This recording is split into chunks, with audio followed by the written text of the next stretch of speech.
Hello అండి, welcome back to my channel. ఈరోజు morning బ్రేక్ఫాస్ట్కి అయితే చికెన్ అలాగే రాగి ముద్ద చేసుకుంటున్నాము. టేస్ట్ అయితే చాలా బాగుంటుంది. కుక్కర్లో అయితే 15 మినిట్స్లో చికెన్ కర్రీ చేసుకోవచ్చు. టేస్ట్ కూడా చాలా బాగుంటుంది. దీనికోసం ఒక కుక్కర్ తీసుకొని కొద్దిగా ఆయిల్ వేసుకొని ముందుగా కడిగి పెట్టుకున్న చికెన్ వేసుకోవాలి. ఇక్కడైతే చికెన్ కొద్దిగా ఉప్పు పసుపు వేసుకొని కడుగేసుకొని చికెన్ తీసుకున్నాను. ఇందులోకి కొద్దిగా పసుపు ఉప్పు వేసుకొని బాగా కలుపుకోవాలి. మంటని హై ఫ్లేమ్లో పెట్టుకొని ఒక 5 మినిట్స్ పాటు బాగా ఫ్రై చేసుకోవాలి. ఇందులో నీరంతా ఇంకిపోయి కొద్దిగా ఆయిల్ రిలీజ్ అయ్యేంత వరకు బాగా ఫ్రై చేసుకోవాలి. ఇప్పుడైతే మసాలా కోసం ఒక మిక్సీ జార్ తీసుకొని కొద్దిగా కొబ్బరి, మీకు కొబ్బరి ఇష్టం లేకపోతే స్కిప్ చేయొచ్చు.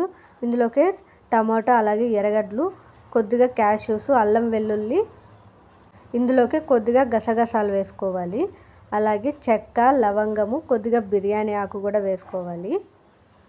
ఇది కొద్దిగా మిక్సీ పట్టుకున్న తర్వాత కొద్దిగా కొత్తిమీర అలాగే కొద్దిగా పుదీనా, ఇందులోకి కారానికి తగ్గట్టు కొద్దిగా కారం అలాగే కొద్దిగా ధనియాల పొడి వేసుకొని బాగా మిక్సీ పట్టుకోవాలి.